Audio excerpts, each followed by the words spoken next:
चल रही थी उसका ये नेक्स्ट वीडियो है। पहले वीडियो में बात करी थी पार्शियल डिफरेंशियल इक्वेशन क्या होता है, कैसे होता है, क्यों होता है और इसके रियल वर्ल्ड में क्या क्या यूजेस है और उसका फॉर्मेशन देखा था। अगर वो वीडियो देखना हो तो अभी आई टैब पे देख रहा होगा, वहां से वो वीडियो देख सकते हो। आज हम देखेंगे formation of partial differential equation के बाद नेक्स्ट टॉपिक आता है solution of partial differential equation. ठीक है, ये देखेंगे कि किसी भी पार्शियल डिफरेंशियल इक्वेशन को कैसे सॉल्व करते हैं। इसके नोट्स भी तुम्हें डिस्क्रिप्शन बॉक्स में मिल जाएंगे। स्टार्ट करते हैं। Solution of PD first order या फर्स्ट ऑर्डर क्यों लिखा है, मतलब first order partial differential equation को सॉल्व करेंगे। अभी फर्स्ट ऑर्डर क्या होता है, देखो तुमने डिफरेंशियल इक्वेशन में देखा होगा ना ऑर्डर और डिग्री। याद है ऑर्डर और डिग्री क्या होता था? नहीं याद? कोई नहीं, मैं याद दिला देता हूं। ऑर्डर ऑफ डिफरेंशियल इक्वेशन होता था जैसे ये डिफरेंशियल इक्वेशन है dx by dy plus d2x by dy square plus 1 equals to 0। तो इसका ऑर्डर होगा 2 ऑर्डर क्यों है? ऑर्डर मतलब हाईएस्ट डेरिवेटिव जो भी इक्वेशन में होगा उसे हम ऑर्डर ऑफ डिफरेंशियल इक्वेशन कहते हैं। तो हम फर्स्ट ऑर्डर डिफरेंशियल इक्वेशन को सॉल्व करना सीखेंगे, पार्शियल डिफरेंशियल इक्वेशन को सॉल्व करना सीखेंगे। ठीक है, तो इसके लिए यूज होती है लैग्रांजेस फॉर्म। अभी लैग्रांजेस फॉर्म क्या है? देखो लैग्रांजेस फॉर्म कुछ नहीं, लैग्रांजेस साइंटिस्ट था, कुछ बता के चला गया कि ऐसे ऐसे करोगे तो पार्शियल डिफरेंशियल इक्वेशन सॉल्व हो जाएगी, तो हम वो कर देते हैं और सॉल्व कर लेते हैं। ठीक है, ज्यादा लोड मत लो, बहुत आसान है। देखो लैग्रांजेस फॉर्म ये होता है किसी भी पार्शियल डिफरेंशियल इक्वेशन जो इस फॉर्म में दी हुई है उसे सॉल्व करने के लिए हम लैग्रांजेस की स्टेप्स यूज करते हैं। ठीक है, इसमें स्मॉल क्यू क्या है? याद है कुछ? स्मॉल क्यू हमने पहले पढ़ा था। स्मॉल क्यू होता है dz by dx, small Q होता है dz by dy। ठीक है, चलो अब इसकी स्टेप्स क्या है? पहली स्टेप है कोई भी हमें पार्शियल डिफरेंशियल इक्वेशन होगी तो हम उसे लैग्रांजेस के स्टैंडर्ड फॉर्म में कन्वर्ट करेंगे।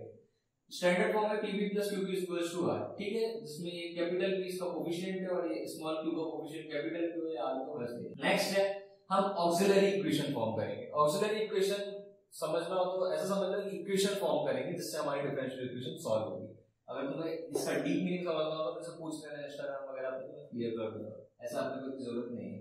ठीक है, तो ऑक्सिलरी इक्वेशन कैसे होगी? dx upon p capital p जो भी कोएफिशिएंट है स्मॉल p का वो लिख देंगे, dy upon q जो भी कोएफिशिएंट है स्मॉल q का वो लिख देंगे, dz upon r जो r इस साइड है वो लिख देंगे, मतलब जो भी इक्वल्स टू के साइड में वो पूरा लिख देंगे। ठीक है, इधर ध्यान रखना ये जो साइन है इसका भी ध्यान रखना, प्लस q है यहाँ पे तो प्लस q आ गया, अगर यहाँ माइनस होता तो माइनस q आ जाएगा। ठीक है, तो ये ऑक्सिलरी इक्वेशन फॉर्म करेंगे। अब इसे सॉल्व करेंगे। सॉल्व करने की 3 मेथड। पहली मेथड ग्रुपिंग मेथड, सब समझेंगे अभी अपन, अभी स्टेप सुन लो बस। ग्रुपिंग मेथड है या सेपरेटिंग मेथड भी कह सकते हो, सेपरेट करके करते हैं। नेक्स्ट है मल्टीप्लायर्स वाली मेथड और दूसरी है ग्रुपिंग और सेपरेटिंग, मतलब ग्रुपिंग और मल्टीप्लायर्स दोनों का कॉम्बिनेशन, तो वैसे करेंगे। ठीक है, इसके बाद की होती है फोर्थ स्टेप। फोर्थ स्टेप में हमें सॉल्यूशंस मिलते हैं इस फॉर्म में, u is equals to c1 और v is equals to c2 के फॉर्म में। ठीक है, u एक फंक्शन है x, y, z का और v भी एक फंक्शन है x, y, z का। ठीक है, c1 c2 कांस्टेंट है। इस फॉर्म में हमें इक्वेशन मिलेगी जब इसे सॉल्व करेंगे, देखेंगे कैसे सॉल्व करते हैं, अभी बस स्टेप समझे रहो। ठीक है, अब जब ये मिलेगा तो हम क्या करेंगे, f of u, v हमारा फाइनल सॉल्यूशन हो जाएगा। f of u, v equals to is our final solution. ठीक है, इसे हम ऐसे भी लिख सकते हैं f of u is equals to v और ऐसे भी लिख सकते हैं f of v is equals to u। ये भी आंसर हो सकते हैं, सेम है, ये सारे सेम है, ये सारे सॉल्यूशन है डिफरेंशियल इक्वेशन। ठीक है, तो ऐसे करेंगे। क्लियर हुआ? क्वेश्चन करते हैं तो चीजें क्लियर होंगी। ठीक है, एक चीज याद रखना, डिफरेंशियल इक्वेशन को सॉल्व करने के लिए सबसे ज्यादा यूज होती है इंटीग्रेशन। अब इंटीग्रेशन बहुत सौ को नहीं बनती होगी, इंटीग्रेशन सोचते लोग तो वीडियो बंद कर देंगे। राइट, टेंशन मत लो, इंटीग्रेशन मैंने सिखाया है, बेसिक्स ऑफ इंटीग्रेशन जितना तुम्हें यूज होगा उतना मैंने सिखाया है। अभी आई टैब में वीडियो दिख रहा होगा तो वो तुम देख सकते हो, क्लियर कर सकते हो। ठीक है, देखो एक चीज हमेशा याद रखना कि मैथ्स कभी टफ नहीं होती, हम लोगों को प्रॉब्लम होती है बेसिक्स में। जैसे इंटीग्रेशन अगर नहीं बनता तो इंटीग्रेशन टफ नहीं है, इंटीग्रेशन की मेथड्स इजी है, बट जो बेसिक्स है ना, स्प्लिटिंग द मिडिल टर्म हुआ, कंप्लीटिंग द स्क्वायर हुआ, बेसिक सी ट्रिग्नोमेट्री हुई, ये सारी चीजों में हमें दिक्कत जाती है तो हमसे इंटीग्रेशन नहीं बनता है। सिमिलरली जो बड़े बड़े चैप्टर्स होते हैं तो नहीं बनते ना, वो यही रीजन होता है कि तुम लोगों को बेसिक्स क्लियर नहीं होते, तुमसे एलसीएम लेते नहीं बनता, तुमसे स्प्लिटिंग द मिडिल टर्म नहीं बनता, जो 8-9 के टॉपिक्स है। तो कोई दिक्कत नहीं होता है, अपन वो चीजों को क्लियर करेंगे। इसलिए मैंने एक पूरी सीरीज ही बेसिक मैथमेटिक्स पर निकाली है, देख सकते हो, चीजों को क्लियर करो, अपन मैथ्स को बहुत इजीली बनाएंगे। ठीक है, चलो अब ये देख लेते हैं। देखो ग्रुपिंग और सेपरेशन मेथड। ग्रुपिंग और सेपरेशन मेथड में हमें कुछ नहीं करना है, सबसे पहले हमारी स्टेप्स देख लेते हैं। पहली स्टेप क्या थी? स्टैंडर्ड फॉर्म में कन्वर्ट करना है। यहां लिख देता हूं, स्टैंडर्ड फॉर्म होता है pp plus q small q is equals to r। ठीक है, क्या ये स्टैंडर्ड फॉर्म में है? हाँ भैया ये स्टैंडर्ड फॉर्म में है। स्मॉल p के साथ x है, स्मॉल q के साथ y है और ये r की जगह z है। ठीक है, अब ऑक्सिलरी इक्वेशन लिखते हैं, dx upon x equals to D Y upon Y equals to dz upon z। ठीक है, ऑक्सिलरी इक्वेशन लिखिए। अब अपना मेन काम यही है कि हमें इस इक्वेशन को सॉल्व करना है। तो बहुत आसान है, कुछ नहीं है, दो फ्रैक्शन लेके इंटीग्रेट करके सॉल्व कर देंगे। इन दोनों फ्रैक्शन को लेंगे हो जाएगा dx upon x equals to dy upon y, और इन दोनों फ्रैक्शन को ले लो इस साइड, तो dy upon y equals to dz upon z। ठीक है, ये z है, 2 नहीं है, z। दोनों साइड इंटीग्रेट करेंगे। इंटीग्रेशन ऑफ 1 अपॉन x क्या होता है? log x, जैसे ln x भी बोलते हैं, तो ln x लिखूंगा मैं। इंटीग्रेशन ऑफ 1 अपॉन y हो जाएगा ln y plus c1। c1 की हम जगह ऐसे लिख देते हैं ln c1। ठीक है, कांस्टेंट है, कुछ भी लिख सकते हैं। अब यहाँ पे log की प्रॉपर्टी लगा दो, log a plus log b होता है log ab, तो यहाँ हो जाएगा ln x equals to ln of y c1। ठीक है, इसे सॉल्व करेंगे, ln से ln चला जाएगा तो x इक्वल्स टू हो जाएगा y c1, तो c1 की वैल्यू आ जाएगी x अपॉन y। ठीक है, इसे रख लो अभी।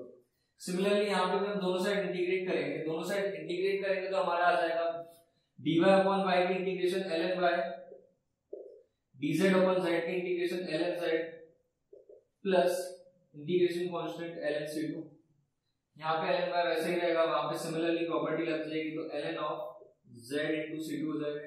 ln से ln गया, y is equals to z into c2, तो c2 की वैल्यू आ जाएगी y अपॉन z। क्लियर हुआ है यहाँ तक? तो हमारे दो फंक्शन फॉर्म हो गए, जैसे मैंने बोला था, एक c1 equals to u, c2 equals to v type में फॉर्म होगा, तो वैसे फॉर्म हो चुका है। अब अपने को क्या करना है? अब सिंपल है, हमारा सॉल्यूशन हो जाएगा f ऑफ जो भी फंक्शन है वो लिख दो, x upon y comma y upon z equals to 0। ये लैग्रांज फॉर्म से हमारा आंसर आ गया। ठीक है, इसके दो आंसर और हो सकते हैं भाई, f of x upon y equals to y upon z, या फिर f of y upon z equals to x upon y। ये भी इसके आंसर्स हैं, जो लिखना हो तो मैं तीनों में से जो सूटेबल है वो लिखना, बस ये लिखते हैं। ठीक है, तो ऐसे करना है। क्लियर हुआ? बहुत ही इजी क्वेश्चन था, सिंपल ऑक्सिलरी इक्वेशन फॉर्म करी, उसके बाद इंटीग्रेशन लगाया।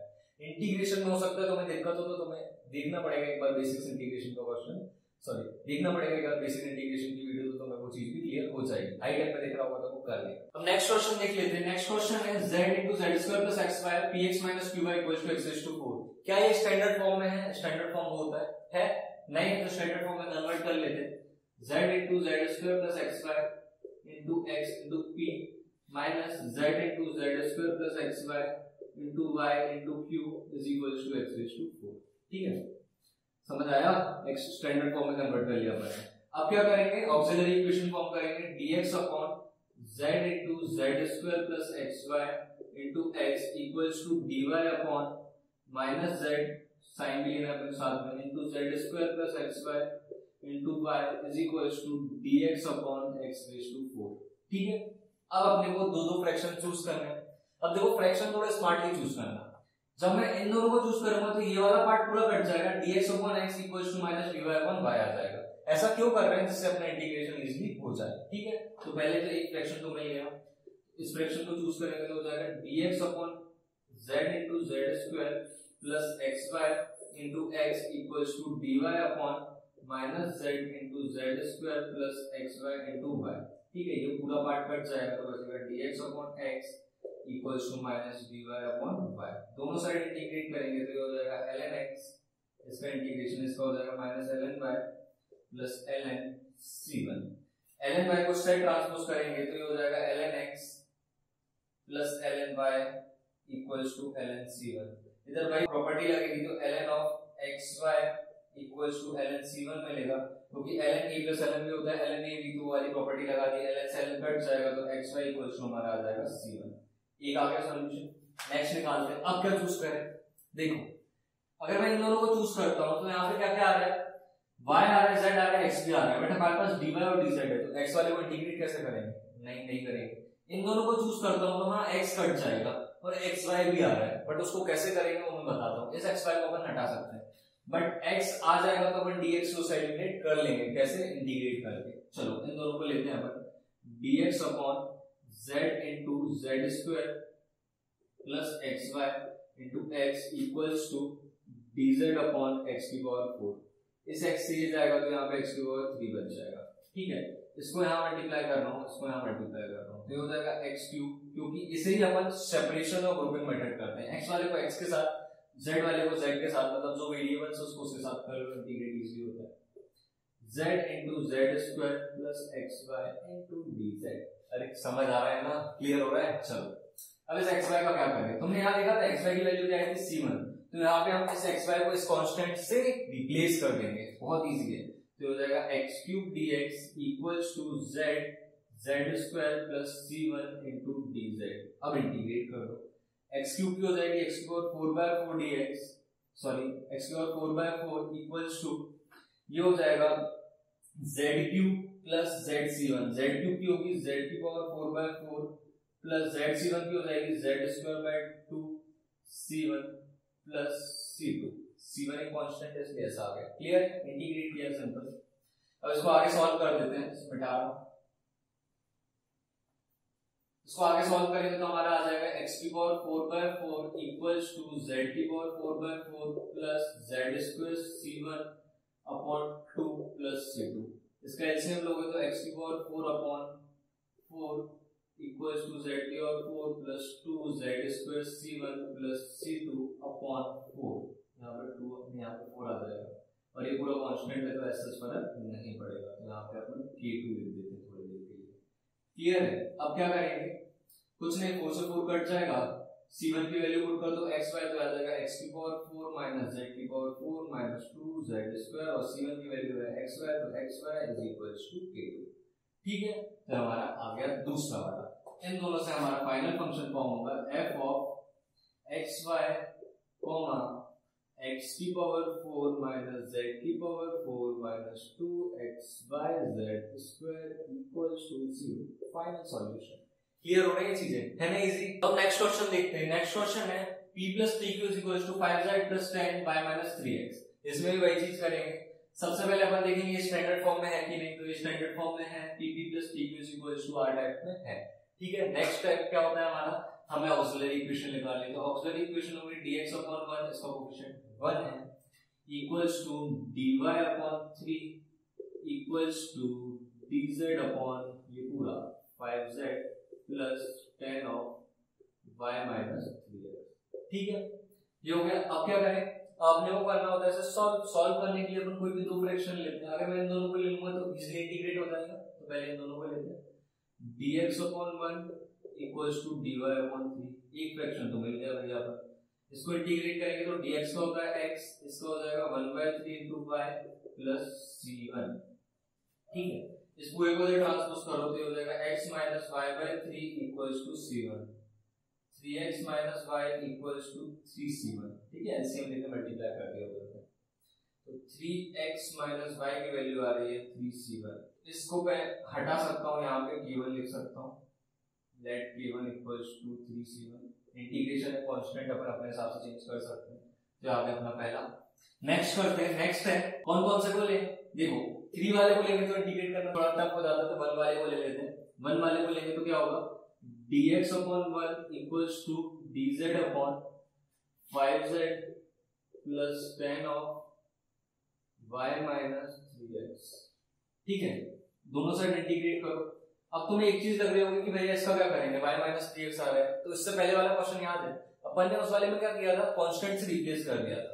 तो कभी कभी ऐसा होता है ना, तो देखा करो भाई ये कांस्टेंट से रिप्लेस तो नहीं हो रहा है, देखो यहाँ पे कुछ हो सकता है क्या इससे, 3x minus y equals to k1 है, y minus 3x, तो अगर मैं इसे लिख दूं y minus 3x equals to minus k1, constant है, कोई फर्क नहीं पड़ेगा, इधर से नेगेटिव कैसे आएगा मैं बताता हूँ। अगर मैं इसे लिख दूं minus of y minus 3x equals to k1, तो इसे ये भी लिख सकते हैं ना अपन, y minus 3x equals to minus k1, constant है, कोई फर्क नहीं पड़ेगा, तो यहाँ पे k1 ही लिखे रहने तो माइनस की जगह, इजी है, ठीक है। मतलब ये कर सकते हैं अपन, इंटीग्रेशन है, कांस्टेंट के साथ अपन जो चाहे वो कर सकते हैं, ठीक है। इससे कोई टेंशन मत लेना, तुम्हारा जो मन हो उसे वैसे चेंज कर सकते हैं। तो dx upon 1 equals to dz upon this, इसकी जगह अपन k1 लिख देंगे, तो dx की इंटीग्रेशन तो सिंपल है, x हो जाएगी, और इसकी इंटीग्रेशन करेंगे तो ये क्या होगा, इसकी जगह क्या लिखना है, k1, तो सबसे पहले तुम k1 ले लो, 5z plus 10 of k1, ठीक है। अब देखो इसकी इंटीग्रेशन करना है, तो ये 1 upon x टाइप का है, 1 upon x की क्या होती है, log x, तो इसकी इंटीग्रेशन सिंपल हो जाएगी, log की जगह ln लिखो, ज्यादा बेटर होता है, ln of 5z plus tan of k1। तुम बोलोगे भैया ऐसा थोड़ी ना होता है। अरे ऐसा होता है, कुछ नहीं, इसका जो कोफिशिएंट है बस उसको चुपचाप नीचे लिख देना। इंटीग्रेशन कर रहा हूँ, इंटीग्रेशन करना है सिंपल, ठीक है। और भी कुछ कर सकते थे, टी मान के भी सॉल्व कर सकते थे, आंसर ही आएगा देखिए, plus k2 equals to x। k2 की वैल्यू मिल गई अपने को, k1 की वैल्यू मिल गई, तो नॉर्मल अपना फंक्शन बन जाएगा f of y minus 3x comma ये हो जाएगा x minus ln of 5z minus tan of k1 की वैल्यू कितनी है y minus 3x upon 5 equals to 0। ये अपना आंसर आता है, ठीक है। ऐसे आंसर आ सकते हैं, घबराने की जरूरत नहीं है। क्लियर हुआ क्वेश्चन? आसान है ना? तो ऐसे ही करना है, बहुत बहुत धीरे समझाया मैंने, तो मेरे हिसाब से तुम्हें चीजें क्लियर हुई होंगी। तो हम नेक्स्ट मेथड देखते हैं। नेक्स्ट मेथड है मेथड्स ऑफ मल्टीप्लायर, ठीक है। मेथड्स ऑफ मल्टीप्लायर में कुछ नहीं करना है, उससे पहले ये होमवर्क है, ये क्वेश्चंस कर लेना, इनके सॉल्यूशन नोट्स में मिल जाएंगे, ठीक है। अब मेथड्स ऑफ मल्टीप्लायर देखते हैं, ठीक है। मेथड्स ऑफ मल्टीप्लायर देखने से पहले एक बात बताओ पहले, जैसे अपने को 1/2 इक्वल्स टू 4/8 इक्वल्स टू 6/12 दिया है, ठीक है। ऊपर के सबका सम कर रहा हूँ, नीचे के सबका सम कर रहा हूँ, तो क्या होगा 6 + 4 + 1 कितना होगा 10 + 1 11। नीचे का करूंगा तो 8 + 2 10 + 12 22, ये भी बराबर ही आया, 11 वाला 11 2 सा, तो ये भी सेम ही रेशियो आया, ठीक है। एक और चीज करते हैं, इसमें 1 का मल्टीप्लाई कर रहे हैं, इसमें 2 का मल्टीप्लाई कर रहे हैं, इसमें 3 का मल्टीप्लाई कर रहे हैं, ऊपर नीचे दोनों, डिनोमिनेटर न्यूमरेटर दोनों में, ठीक है। फिर प्लस करके एक साइड लिख के देखते हैं कि ये बराबर आता है कि नहीं। 1 × 1 + 4 × 2 + 6 × 3 अपॉन 2 × 1 + 8 × 2 + 12 × 3, ठीक है। ये आ जाएगा 1 + 4 2 8 + 6 3 18, 2 1 2 + 8 2 16 + 12 36। इसका सम करेंगे तो कितना आएगा 9 और 18 27। इसका सम करेंगे तो कितना आएगा 36 46 46 और 6 52 54, 27 1 27 2 सा, तो ये भी सेम 1/2 के बराबर आ रहा है। मतलब इसमें मैं कुछ भी मल्टीप्लाई करके प्लस करूंगा यानी नॉर्मली प्लस करूं, रेशियो वही रहता है, ठीक है। यही है मेथड्स ऑफ मल्टीप्लायर। देखो कैसे यूज होती है। अपन ने क्या सीखा है, लैग्रांजेस फॉर्म में सबसे पहले स्टैंडर्ड फॉर्म में कन्वर्ट करते हैं, ये स्टैंडर्ड फॉर्म में ऑलरेडी गिवन है। फिर ऑक्सिलरी इक्वेशन निकालेंगे तो होगा dx/y - z equals to dy/z - x equals to dz/x - y, ठीक है। इसके बाद क्या करना होता है अपने को, इसके बाद अपने को दो फ्रैक्शन लेके फंक्शन निकालते हैं, ठीक है। बट यहाँ पे कौन से दो फ्रैक्शन है, कोई ले सकते हैं जिससे सॉल्व हो जाएगा? नहीं ना, ऐसा कोई फ्रैक्शन दिख नहीं रहा है, तो अब क्या करें। अब यहाँ पे मेथड्स ऑफ मल्टीप्लायर यूज होती है। इन सब में मैं 1 का मल्टीप्लाई कर रहा हूँ और प्लस करके लिख रहा हूँ। देखो क्या कर रहा हूँ, चूजिंग मल्टीप्लायर 1, 1, 1, ठीक है। अगर मैं 1, 1 चूज करूंगा तो इन सबको प्लस करके लिखता हूँ dx + dy + dz अपॉन, इन सबको जब 1 से मल्टीप्लाई करके प्लस करूंगा ना मैं, तो 0 आएगा, देख लेना, तो 0 ही आएगा, ठीक है। देखो इनको प्लस करेंगे तो y से y कट जाएगा, z से z कट जाएगा, -x से x कट जाएगा, तो 0 आ जाएगा, ठीक है। ये 0 नहीं है, 1/0 इन्फिनिटी वाला नहीं, फ्रैक्शन में कोई फर्क नहीं पड़ता नीचे 0 आने से, ठीक है। चलो तो अब मैं इन दोनों को ले लेता हूँ, तो ये क्या हो जाएगा dz/x - y equals to dx + dy + dz/0। ऐसा कैसे ले सकता हूँ मैं, पहली बात तो क्योंकि मैंने अभी समझाया था, बस सबको प्लस करके लिखेंगे तो कोई प्रॉब्लम नहीं है, ठीक है। अब इस 0 को यहाँ मल्टीप्लाई कर रहा हूँ, इस 0 को यहाँ करूंगा तो 0 इक्वल्स टू हो जाएगा dx + dy + dz, दोनों साइड इंटीग्रेट कर देते हैं। 0 कैसे हो गया, इस 0 को यहाँ मल्टीप्लाई किया तो पूरा 0 हो जाएगा ना, दोनों को इंटीग्रेट करेंगे तो 0 को तो कुछ हो नहीं सकता, यहाँ पे कांस्टेंट लिख देते हैं c1, dx का हो जाएगा x, dy का हो जाएगा y, dz का हो जाएगा z, ठीक है। बट अभी तो एक ही सॉल्यूशन आया है ना, और ये सॉल्यूशन समझ आया कैसे लेके आया अपन, सिंपल मल्टीप्लाई किया 1 1 1 से और सबको प्लस करके एक नया रेशियो निकाल दिया। क्लियर हुआ? चलो अब इसको कैसे एक और मल्टीप्लाई, तो दूसरा मल्टीप्लाई चूज करेंगे अपन x y z, इसमें x का करते हैं ऊपर नीचे, इसमें y का करते हैं, इसमें z का करते हैं। देखो आ जाएगा choosing x, y, z,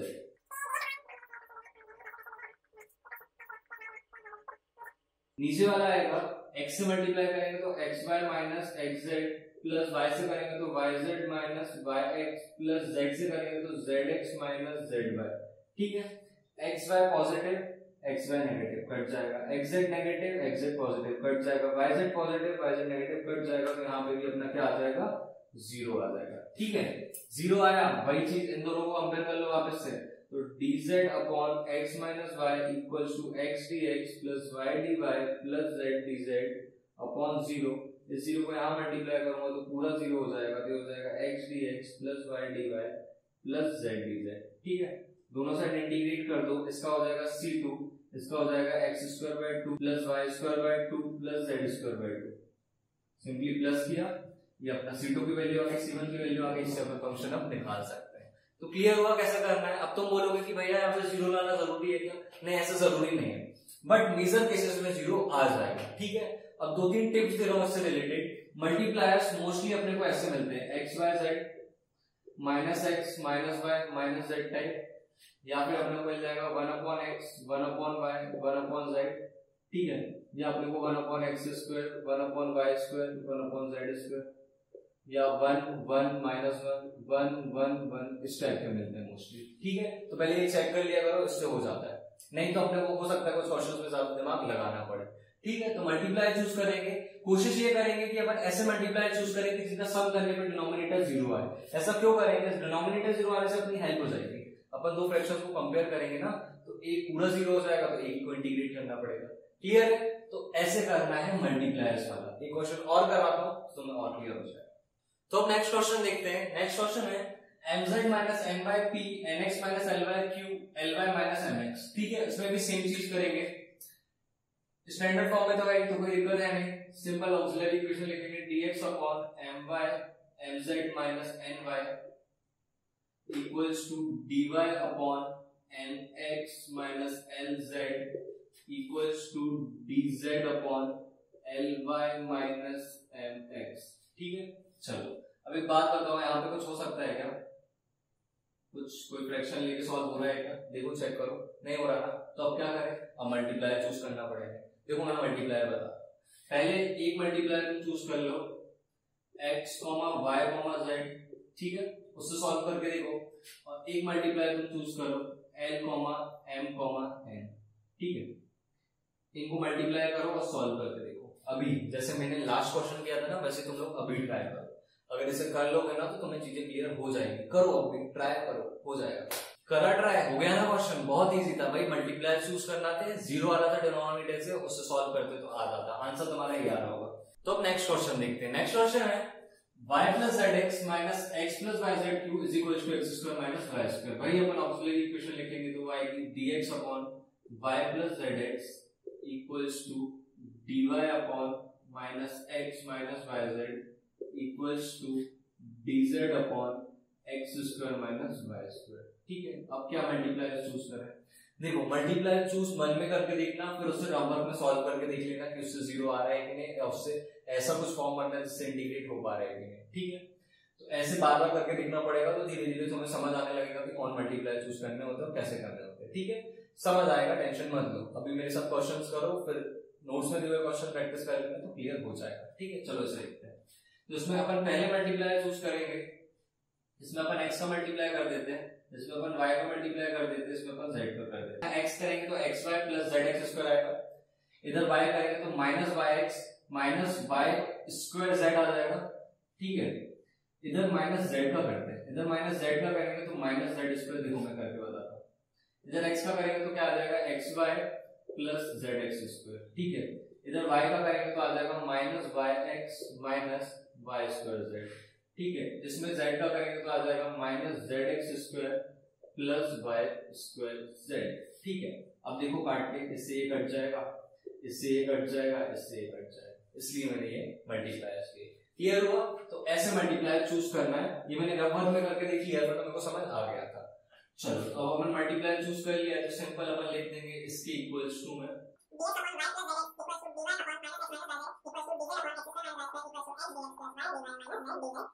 minus क्यों है? माइनस जेड से मल्टीप्लाई किया था। ठीक है, बस तो अब इन दोनों फ्रैक्शंस को ले लो तो ये हो जाएगा dz upon x square minus y square equals to x dx plus y dy minus z dz upon 0। ठीक है, 0 को यहाँ मल्टीप्लाई करेंगे तो ये पूरा 0 हो जाएगा, ये x dx plus y dy minus z dz। दोनों साइड इंटीग्रेट करेंगे तो ये हो गया c1 equals to x square by 2 plus y square by 2 minus z square by 2।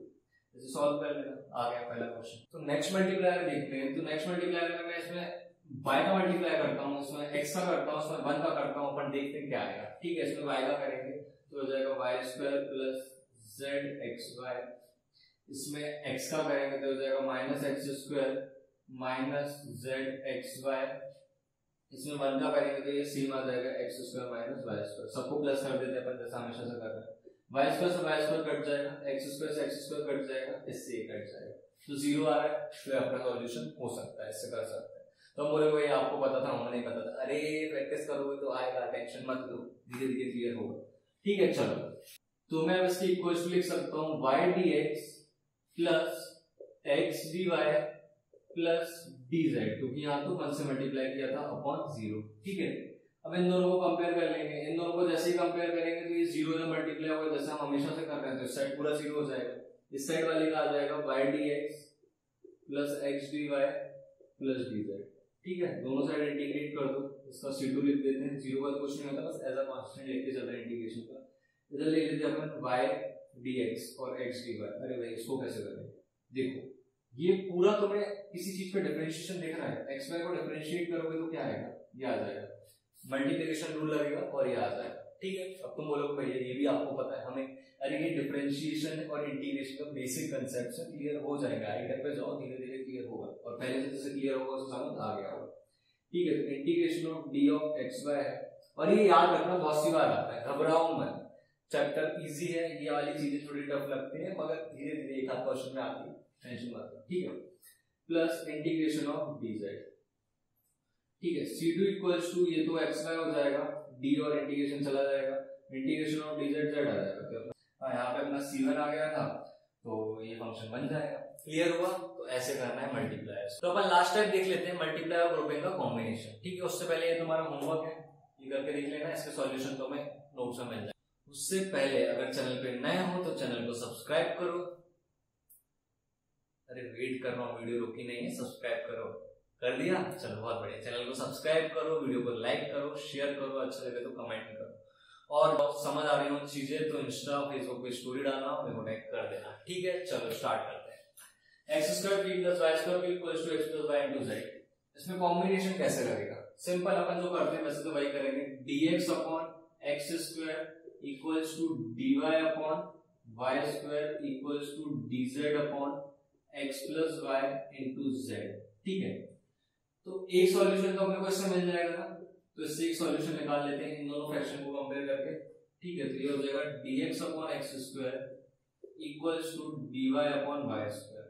ठीक है, अब क्या करें, अब कुछ नहीं, इंटीग्रेट करते हैं दोनों साइड, इसका इंटीग्रेशन हो जाएगा x की पावर -2 dx, इसका होगा इंटीग्रेशन ऑफ y की पावर -2 dx, x की power -2 + 1 upon -2 + 1 equals to y की पावर -2 + 1 अपॉन -2 + 1 प्लस c1। ठीक है, इसका हो जाएगा -1 अपॉन x, इसका हो जाएगा -1 अपॉन y प्लस c1। ठीक है, इसको इधर ट्रांसपोज कर देते हैं तो ये आ जाएगा c1 equals to 1 upon y minus 1 upon x that is equals to x minus y upon xy।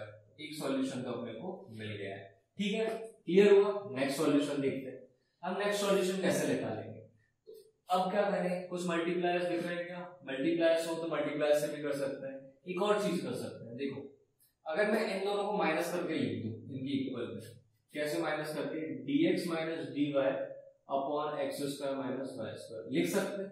Fraction है, रेशियोज एंड प्रोपोर्शन है, कोई दिक्कत नहीं होगी। ठीक है, अब इन दोनों को कंपेयर कर लेते हैं। तो तुम बोलोगे भैया ये चीज भी आपको पता थी, अरे प्रैक्टिस करोगे तो तुम्हें आएगी, टेंशन मत लो, बहुत सारे क्वेश्चन करेंगे अपन, आ जाएंगे। नोट्स में भी क्वेश्चन दिए, देखो क्या कर रहा हूँ, जहाँ पे जो क्वेश्चन करा रहा हूँ ना वही क्वेश्चन प्रैक्टिस क्वेश्चन में तुम्हें नोट्स में मिल जाएंगे, तो प्रैक्टिस करोगे तो वो चीजें क्लियर हो जाएंगी। और भी एग्जांपल दिए नोट्स में, वही चीजें होमवर्क दे देता हूँ तुम्हें और क्लियर हो जाता है। ठीक है, चलो तो इन दोनों को कंपेयर करते हैं, dz x plus y into z equals to dx minus dy upon x square minus y square. इधर a square minus b square का फॉर्मूला लगाऊंगा तो क्या हो जाएगा, ये x minus y into x plus y. ठीक है, तो x प्लस वाई से x प्लस वाई कट जाएगा, अब हो जाएगा sorry dz upon z equals to dx minus dy upon x minus y. दोनों साइड इंटीग्रेट कर दो, इसका इंटीग्रेशन आ जाएगा ln z। इसको इंटीग्रेट करने के लिए इस पार्ट को अपन t सपोज करते हैं। अगर मैं x माइनस वाई को t सपोज करूंगा, दोनों साइड डिफरेंशिएट करूंगा, dx माइनस dy कितना हो जाएगा dt, तो हो जाएगा dt अपॉन t। ठीक है, तो इसका इंटीग्रेशन हो जाएगा ln t, तो ln z equals to ln t plus ln c2। ठीक है, t की जगह ये पुट कर देते हैं, तो यहाँ पे आ जाएगा x minus y, ln z equals to आ जाएगा ln of x minus y into c2। ln की प्रॉपर्टी लगा दी अपन ने, लॉग की प्रॉपर्टी लगा दी। ठीक है, तो z की वैल्यू आ जाएगी z की वैल्यू आ जाएगी अपनी x minus y into c2। तो यहाँ से c2 की वैल्यू मिल गई, c1 की वैल्यू मिल गई, तो हमारा फंक्शन फॉर्म हो जाएगा। तो ऐसे करते हैं अपन कॉम्बिनेशंस वाले क्वेश्चंस। क्लियर हुआ? ठीक है, इसके क्वेश्चंस और मैंने नोट्स पे दे रखे, तो प्रैक्टिस करो, सॉल्यूशन के साथ देंगे तो मैं चीजें क्लियर होंगी, और क्वेश्चंस अपन प्रैक्टिस करेंगे अगर तुम बोलोगे तो। बाकी आज के लिए इतना ही। चैनल अच्छा लगा हो तो लाइक शेयर सब्सक्राइब करना, और ये वीडियोस देख रहे हैं, ये प्लेलिस्ट है, नेक्स्ट प्लेलिस्ट में देखो तो चीजें क्लियर होंगी। तब तक के लिए टाटा बाय बाय।